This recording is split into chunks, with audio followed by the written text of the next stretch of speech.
Destiny calls to you. Well, when either Destiny or the Lich King calls, you don't really want to leave him hanging. Welcome back to another video. Today we are going to be doing the Frost Death Knight Artifact Weapon quest. Now this is not particularly long, it's a pretty short quest, but we're going to be talking to the big man himself. So, let's talk to this guy and get on our merry way. I suppose we're Death Knights, it's not going to be particularly merry, so we get to choose between the various different artifacts here. Now, I'm going to be going with Frost and getting Icebringer because that's got the quest that I want to show you guys, so let's go and do that. Alright, so now that we've selected it, we just continue this quest, and I believe he shall open a death gate for us. Wonderful.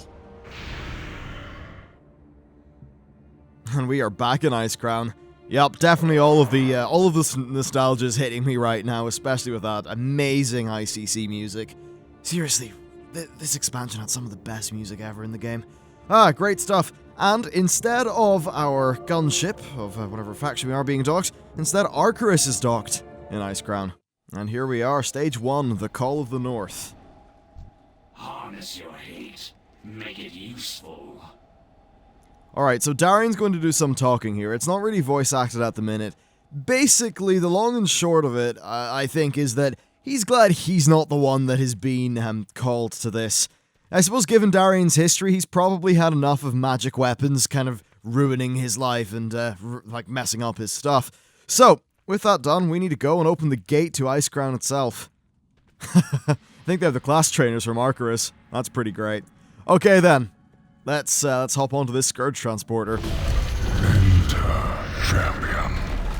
There is much to be done. Apparently there is. Very cool.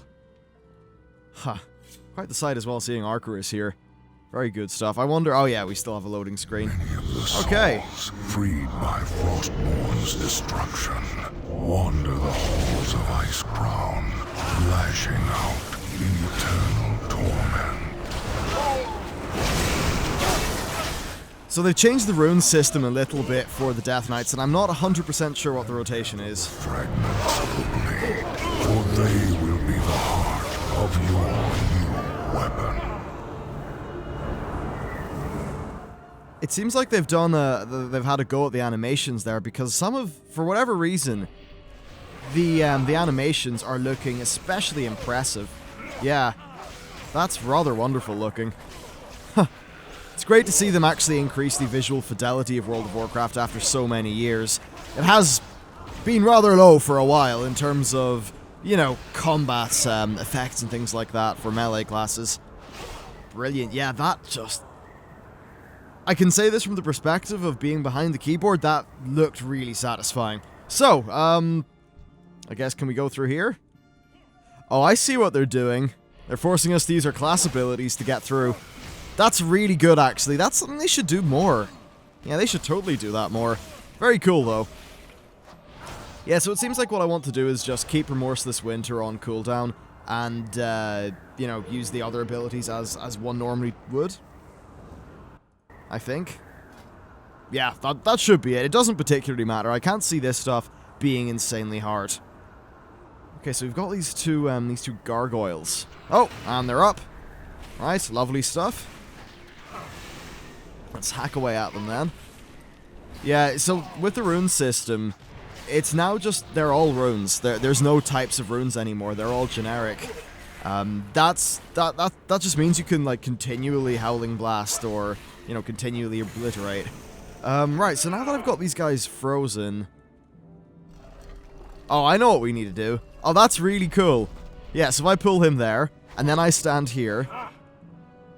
Oh, that is really cool. Yeah, I like that. Oh, we have a critical obliterate, so let's do that. Was cursed to relive the moment of his death for eternity, and will see you as his enemy. Destroy him. Well, he's not really putting up a particularly good fight, but that's fucking Bailgun from Warcraft 3. Yeah, wow, huh. I've got to say, like, this is hitting me in the nostalgia on all fronts. We're talking to the Lich King. We're fighting people from Warcraft 3 in Icecrown Citadel. That's like, they're stacking their multipliers pretty well here. That Remorseless Winter looks extremely impressive as well. I should note though, I don't actually play a Death Knight on live. Like, I have one at level 100. I just don't particularly play it that much. Alright, so let's hack our way through this. So far, this is easy enough. I haven't really experienced much challenge here. The soul of Halak was tortured within Frostmourne till he cursed the light. Now that he has forsaken it, slay him. Interesting. Is that a Lich King who is, you know, punishing somebody for forsaking the light? That doesn't sound particularly Lich Kingish, though I suppose it is Bolvar after all, and he is a good guy. At least we think he's a good guy. He may not be. Who knows? Alright, let's pick up this Shard of Frostmourne. Just notice we've picked up, like, 2 bits that look like they're the hilt. That makes a lot of sense, Blizzard. Also, Bolvar's really let this place fall into disrepair, hasn't he? No, he's not very good at the housekeeping at all. Right, let's pull these people in and get shopping once again. Delicious Remorseless Winter. Okay, time to fight Margoth, the Defender. When consumed by Frostmourne, the soul of Magroth refused to give up the light. Show him the error of his way. Hang on a second. So, the Lich King scorned the guy over there for giving up the light, and now he's angry at this guy for not giving up the light. That doesn't seem like consistent writing whatsoever. Am I just hearing this wrong, guys? Or is that just Blizzard not making any logical sense? That's really weird. Huh. Odd. Damn, Remorseless Winter looks so cool. Well, he died easily. Pull this guy over and then pick up the next Shard of Frostmourne. It's funny though, so the Shards of Frostmourne have just been lying here all this time. Because obviously, where, you know, that's been such a big question. Where the hell are the Shards of Frostmourne? Who gathered them? What happened to them? Turns out they've just been sitting here all this damn time. I suppose lore-wise... yeah, lore-wise... Bolvar sent Tyrion out of the top of the Citadel and told him never to come back. So I suppose people actually haven't been here since. That would pretty much explain why the whole place is in disrepair. Once hailed by Arthas as a brother, Gavinrad too was ultimately fed to Frostmourne. Grant him a final death. So this guy was a friend of Arthas, and the Lich King is being a little bit more positive to him in terms of what he's saying. I wonder if that is indicative of anything. My lore suspicion is all over the place here because I imagine they're going to do something with this story at some point. So I'm kind of trying to see if they're going to, like, you know, predicate it in this little bit of storytelling, because I doubt we're going to see much more of Bolvar in this expansion. Alright, I've got all the shards. I suppose we just need to head up to the spire then. Yeah, wow. There's Tyrion's ice cube. The hilt of Frostmourne. From its broken form, you will create a blade without equal. Approach and channel your power into it to create your weapon. We're putting multiple hilts on top of each other, and apparently that makes 2 swords. Interesting.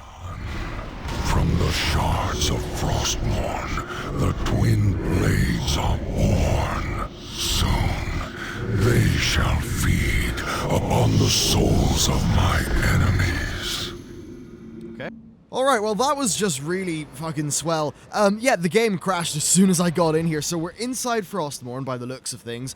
And, okay, this is Arthas and, the Spirit of Arthas and the Spirit of Ner'zhul. That's got to have some lore significance that they are both chilling out inside this blade. Yeah, that's pretty crazy, and I need health. Oh dear. Yeah, this is going rather terrible. Okay. We're getting some more health. Right. I'm a little bit hurt. Little bit. Oh, bloody hell, chaps. You're really wrecking there. Okay, so does that mean that for all of this time, yeah, canonically then, for all of this time, Arthas' soul is being tortured by Ner'zhul inside Frostmourne. I think that's what we would draw from what we've just seen here. Which is a pretty grim fate, actually. And I suppose that is technically consistent with what we've seen before, because we never really had a hard confirmation of what happened, only that he's, saw only darkness. But we know that after he said that line, Sylvanas saw him when she killed herself on the top of Icecrown. Obviously, she was then risen by the Vrykul. Of course, she was then risen by the Valkyr. But yeah, from a lore perspective anyway, I'm very interested in what this could mean. And overall, as I said, if they're planning on doing something with this storyline again, there's got to be hints of it dropped in and around here, right? So certainly this stuff's very interesting. I was kind of hoping Death Pact would have been open there, but Arthas is at very low health, so I'll just do a few death strikes, and that should be enough for us to finish him off quite handily. Wait. Curse you, my plans ruined. And Arthas says only darkness again. Wait, that means the Nerzul's soul is actively there plotting things. Does this mean we just destroyed it by claiming these blades, or did we only purify Arthas? Oh, this is very big for the lore. Or, I suppose more just opens up very big questions for the lore. You have done well. Ascend to my throne and receive your charge. Okay, Frostbringer and Ice Reaper are our two blades. Very nice. Alright, so I assume he's kind of going to give us his mark when we go up here? Where the weak showed mercy, you did not hesitate to strike. Where the unworthy were vanquished, you have conquered. I now mark you with my sigil. Let all recognize you as the enforcer of my will. So we're essentially the Emperor's Wrath in Star Wars. Speak, the Ebon Blade is en route to the Broken Isles to hunt for the Dread Lords. Go, ensure that not a single demon escapes my wrath. Crush all who stand in your way. Bloody hell, right, so I think we can say for almost sure that this is more than just Bolvar, because this dude is characterized very differently to that original character. We know Nerzul is floating around somewhere. When we were inside those blades, we weren't inside the helm. So, how much of this is just it's Blizzard, right? So they're fast and loose with lore. I don't know. I send to you this one, who will serve as the enforcer of my will. Follow his commands as you would my own. Damn. Alright, well, let's go talk to Darian. See what he has to say about all of this stuff. Okay. We are driven by a single purpose. He said he's glad he doesn't have magical weapons. I kind of call that one then. Right, so I suppose this is us being ordained as the leader of the Ebon Blade then. So we get a little speech for ourselves. I assume this is going to be voice acted when it comes to the actual game. Right now it's not voice acted. They're a little bit sketchy. A few things are voice acted, like half of the Tyrion stuff is voice acted. So, who knows? I decided to do this one first though because the Lich King's fully voice acted. He's the only character there that kind of really matters, you know? Alright then, so they're all hyped about me being leader. Yeah, I created this character, 20 minutes ago? Okay. Let's talk to Darian and get some orders. So we get him as a follower. Yeah, there is a follower-like system, but Blizzard say it will be different. Who knows? Alright, now we need to go to the Siege Smith and take a look at our artifact weapon in terms of what we're actually going to do to upgrade it and all that stuff. So it looks like they're letting us mount inside Arcaris. I've got no idea if we were able to do that before, but I assume because there used to be a running buff that you weren't able to. Alright then, let's talk to this Siegesmith guy. So he'll probably just tell me to right-click the Soulforge. Yes, he will. Alright, so we do this, and we get to use our first ability. So this is Sindragosa's Fury. Summon Sindragosa, who casts Frost Breath. Frost Breath does 35,000 frost damage to enemies in a 4-yard cone in front of the caster, and in addition, the target's attack speed is decreased by 50% for 10 seconds. So that's actually got a bit of a defensive benefit as well. Right, well, let's get that. And doing so will unlock the rest of our artifact weapon, for progression, though we've got 0 artifact power to actually spend on it. Okay then, that is actually it, as far as this video goes. There is a quest to go and check a map, but that is currently bugged in the beta. So, that was interesting. First of all, it was kind of a little bit easy. Like, it was fun there at the end because I DC'd and took loads of unnecessary damage while I wasn't logged in, but it was a very easy and quick process. And I've done the Hunter one as well, and basically these are all 15-minute quest lines that have a little bit of cool lore, and then they sort of send you on your merry way into the world of Legion. So while they probably could have done more with it, I think what they have done, it's, you know, it's a nice little bit of lore and exposition. I would have liked some more difficulty personally for some of these, but like, I think that was a very satisfying sort of miniature story that they told there. And a lot of interesting questions raised about the nature of the Lich King, what's up with Ner'zhul's spirit. I suppose Arthas is just having a very bad time at the minute. Not that he's alive, I suppose. Anyway, that's basically it for me. Thank you very much for watching, and I'll see you next time.